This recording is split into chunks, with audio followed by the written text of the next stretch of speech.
today we're going through some shelf warmers. So what's been living on my shelves the longest? Let's have a look.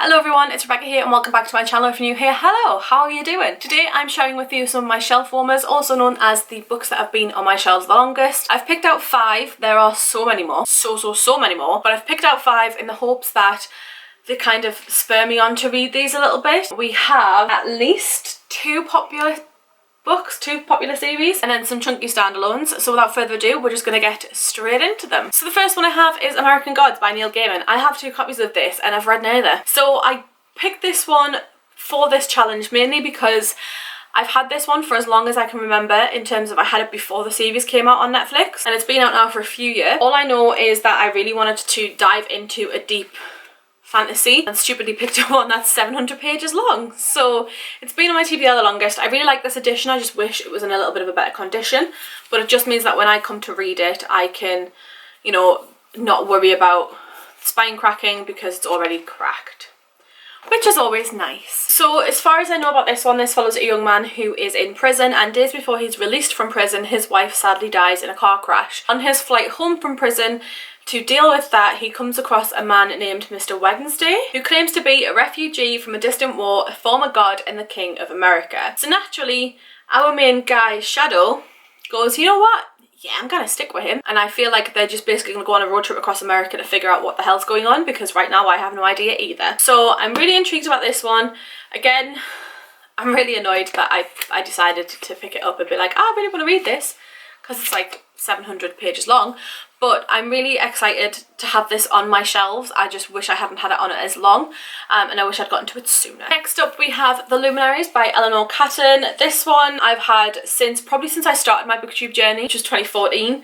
I naively thought I could get a giant book and read it, and I haven't, so that's awkward. It won the Man Booker Prize in 2013. A series came out last year on BBC about it. Do I know much about it? No. Do I want to know much about it? No. Do I want to read it? Yes. It's set in 1866, it's historical fiction. It follows Walter, who's come to make his fortune upon the New Zealand goldfields. On the night of his arrival, he stumbles across a tense gathering of 12 local men who have met in secret to discuss a series of unsolved crimes. A wealthy man has vanished, a whore has tried to end her life, and an enormous fortune has been discovered in the home of a luckless drunk. Moody is soon drawn into the mystery, a network of fates and fortunes that is as complex and exquisitely patterned as the night sky. I like historical fiction. I want to be interested in a historical mystery fiction, which is why I've still kept it, and it's also very pretty.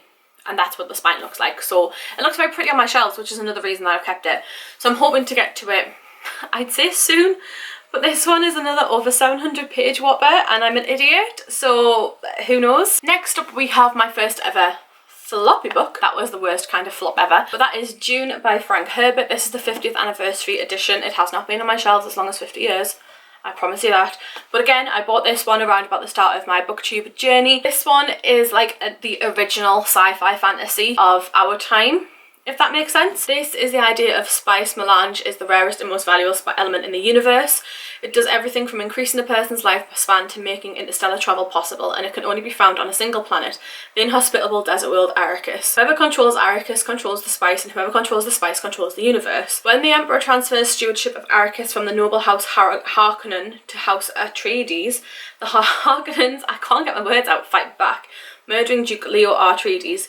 Lady Jessica, Duke Leto's concubine, flees in the desert with their young son Paul, where they are rescued by a find of Fremen, the native people of Arrakis. Fremen control Arrakis' second great resource, the monstrous worms that burrow beneath the burning desert sands. In order to raise an army and avenge his father and retake Arrakis from the Harkonnens, Paul must earn the trust of the Fremen and lead a tiny army against the innumerable forces aligned against them. His journey changes everything. I really want to get into this one. There's supposed to be a film adaptation. I don't know if it's already come out or if it's been delayed because of COVID, but I heard a lot about a film adaptation, then it just kind of died down. So I really wanted to get to this one before that point, but again, it's chunker and I've had it for so long. It's about 600 pages long. The writing is small, just to make it worse, but it is floppy, so that's not the end of the world. If I do get to it, I can be a little bit more sort of relaxed with it and not worry about breaking my spine. But this one has been on my shelves for so long. It's actually shameful. Next up, we have a booktube staple, Brandy Sandy. So this is Mistborn Volume 1, Final Empire by Brandon Sanderson. Is this the Elements one? This one I picked up because it talked about the Dark Lord, and at the time I was still very much Harry Potter is life, Harry Potter is the universe. So the Dark Lord, I was like, haha, Voldemort. So I've had this one for about 2014, I think it is, again, yes.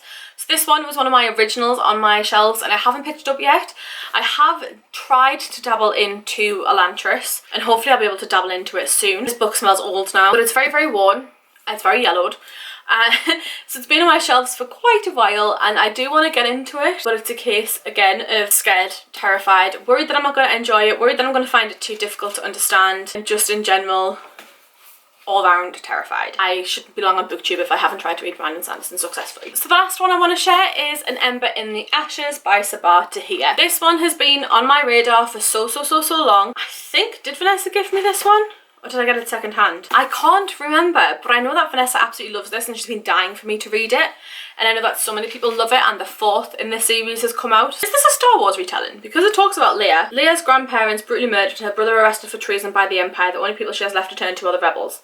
So this sounds like it's Star Wars, okay? But I don't really know much about it. I want to go into it fairly blind. I know the hype about it is sky high right now, especially with those gorgeous Fairy Loot editions that have come out, but I do want to get to it sometime soon because I know that the hype is going to be well deserved, hopefully. This is an anticipated read for me, but I've had it on my radar for a good 5 years now. Would that dog please be quiet? Thank you. Oh my god, that worked. Okay, so we're just going to fight through the dog barking. These are the 5 books that have shelf warmers for me. They've been on my shelves for a long time. Have you got any shelf warmers? I'd love to find out down below, or if you've done a shelf warming video, let me know in the comments and I will go check it out. Which one do you think I should read first? Again, let me know down below. Thank you all so much for sticking around and watching this video. If you liked it, give it a thumbs up. Please remember to subscribe. It would really help out my channel. And yeah, very happy. If you go to the description box down below, I will hopefully have left a link to all of these and more, and you'll find a link to all of my social media channels, so please go check those out, come say hi on all the platforms, and I shall see you all soon with another video. Bye!